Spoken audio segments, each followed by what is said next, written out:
1억에서 한 2억 사이 정도가 들어가기는 했는데 정확하게 모르는데 10% 정도 올랐다라고 들었어요. 왜냐하면 이제 108평이 좀 올라갔으니까.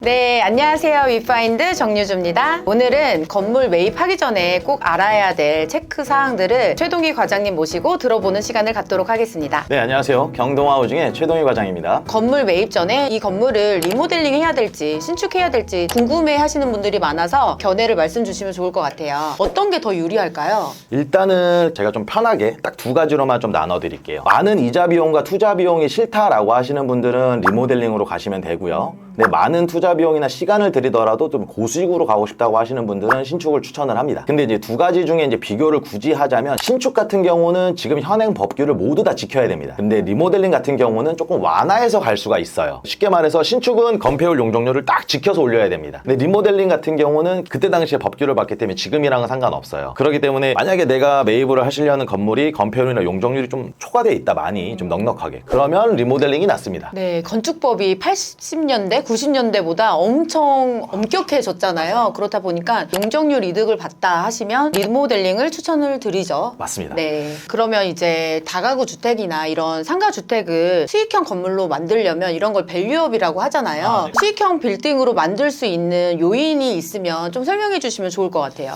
일단 뭐 크게 5가지로 좀 나눠볼 수가 있는데요. 이제 첫 번째는 이제 승강기 설치가 무조건 돼야 되고요. 그 다음에 넉넉한 주차가 필수적입니다. 지금 강남 지역만 보더라도 이제 노후된 건물들은 이제 8, 90년대 건물인데 그때 당시에는 이제 주차에 대한 이슈가 그렇게 크지 않았어요. 이제 차가 많이들 없었기 때문에. 근데 지금 같은 경우는 주차에 대한 이슈가 무조건 있기 때문에 넉넉한 주차 공간 확보가 필요하고요. 지금 트렌드에 맞는 깔끔한 외관이 좀 필요하고요. 그 다음에 이제 편하게 쓰실 수 있는 이제 공용부가 무조건 조성이 되어야 됩니다. 그 다음에 이제 임차인들이 하나를 통으로 쓰셔야 되기 때문에 기존에 주택으로 쓰고 있던 부분들을 보면 내력벽 구조가 많아요. 이 내력벽을 다 털어야 되잖아요. 그렇게 되면 이제 구조 보강에 대한 이슈가 조금 발생하실 수 있습니다. 구조 보강 비용이 보통 리모델링에서 가장 큰 비중을 차지한다라고 알고 있는데 비용적인 부분은 어떻게 될까요? 비용적인 부분은 평당 개념으로 좀 접근하기가 좀 어려워요. 왜냐하면 일반적인 이제 기성 제품이 아니기 때문에 또 어떤 건물들은 구조가 튼튼할 수도 있고 또 어떤 건물들은 구조가 조금 약할 수도 있기 때문에 구조 안전 진단을 받기 전까지는 저희도 알 수가 없어요. 근데 다만 외관이라든지 이제 승강기 설치 이 정도 수준에서는 저희가 평당 정도의 금액을 정해서 전달을 해드리고 있습니다.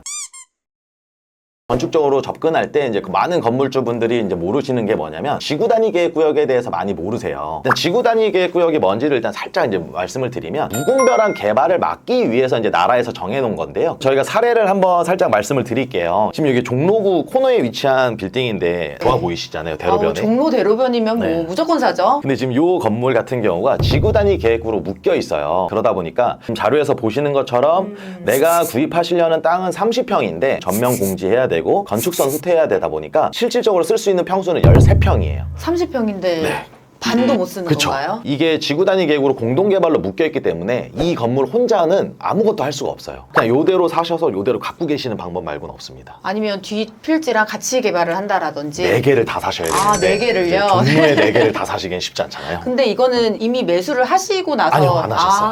하시기 전에 중개법인이 저희 쪽으로 의뢰를 해서 저희가 요런 문제가 있다라고 알려주셔가지고 아마 잘 해결된 걸로 알고 그래서 있습니다. 이렇게 매입 전에 항상 건축적인 법규 검토를 무조건 하고 매입을 하셔야 그쵸, 된다는 필수적입니다. 말씀이신 거죠. 네. 또 그런 부분 잘 하시잖아요. 아, 그럼요. 두 번째 사례는 어떤 거에 대해서 얘기를 해주실 건가요? 두 번째 사례 같은 경우는 증축인데요. 증축을 하실 때는 필수적으로 이제 갖춰야 되는 게 이제 주차입니다. 무작정 건물을 올릴 수 있는 게 아니고요. 그에 맞는 이제 법규를 지켜주셔야 되는데 여기 같은 경우는 3종 일반 주거지역으로 잔여 용적률이 이제 108%, 한 264평 정도 증축이 가능은 했어요. 문제는 이제 주차를 9대를 더 늘려야 되는 상황인데 평면도를 보시면 더 이상 주차를 할 데가 없습니다. 이런 경우 이제 주차를 늘릴 수 있는 여러 주차 방식이 있는데 자주식은 말처럼 그대로 주차를 할 수 있는 방법이에요. 장점으로는 일단 설치비가 좀 저렴해요. 라인만 그리면 되니까 법규에 맞게. 단점은 1층 면적을 할애해야 되는 부분이 있고 그 다음 이제 기계식 주차 같은 경우는 장점으로는 차량 슬로프나 이런 게 필요가 없어요. 턴테이블로 해서 이제 차 넣고 올리락 내리락 하면 되는데 문제는 지하층에 시공을 해야 되고 이제 비용도 좀 많이 발생하는 이제 단점이 있고 그 다음에 이제 기계식 타워형인데 이거 같은 경우에 장점은 여러 대의 주차를 수납을 할 수 있는데 보통 1조 사선이라든지 이제 이런 걸로 이제 걸리다 보니까 주거지나 이런 데서는 좀 사용이 불가능해요. 그리고 마지막 이제 기계식 로타리형을 이제 많이 쓰기는 하는데 요즘은 이제 거의 없어요. 이걸 왜 없냐면 기계가 돌아갈 때 소음이 굉장히 크게 발생을 합니다. 그렇기 때문에 이제 주변 민원이나 이런 것 때문에 구청이나 이런 데서 허가를 좀 잘 안 해주는 경향이 있어요. 그래서 이제 저희가 선택한 방법은 기계식 타워형 주차를 이제 설치를 하려고 했는데 1조 사선에 걸려서 기계식 타워를 넣을 수가 없는 거예요. 어떻게 할까 이제 계속 고민을 하다가 땅을 좀 파서 이 기계식 주차장의 높이를 낮추면 가능하지 않을까 해서 땅을 판 다음에 기계식 주차기를 그 밑으로 넣고 그래서 1조 사선을 피해서 증축이 가능했던 힘들었던 케이스 중에 하나입니다. 보통 시공사에서 이런 생각을 잘 하나요? 일반적인 사례인지 조금 궁금하기는 해요. 사실 일반적이진 않고 저희도 이제 부딪히면서 이제 좀 부딪히면서 배우는 거죠. 네, 하나씩 배우는 하나씩, 거죠. 오히려. 네. 정말 좋은 방법이라고 생각은 드는데 이게 땅을 파는 게 사실 비용이 만만치 않잖아요. 비용은 어느 정도 발생을 할까요?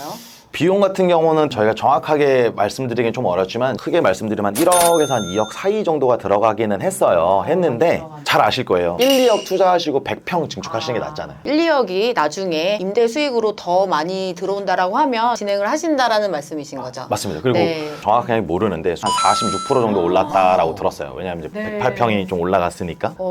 딱 와닿네요. 1조 사선권 제한 이게 뭐예요?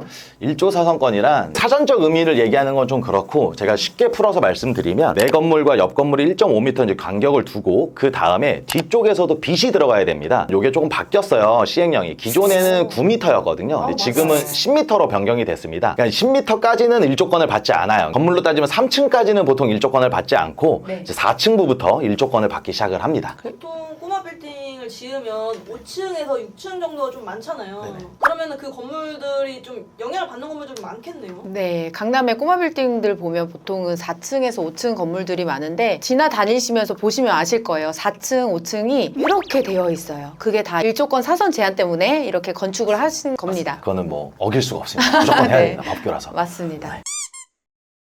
오늘 건물 매입하시기 전에 체크해야 될 사항을 이제 최동희 과장님을 모시고 들어봤는데요. 어떠셨어요? 저희는 이제 뭐 중개를 하실 수 있도록 서포터를 하는 역할이기 때문에 많은 관심과 이제 뭐 사랑 주시면 감사하겠습니다. 오늘 영상이 도움이 되셨다면 구독과 좋아요 부탁드리겠습니다. 안녕. 감사합니다.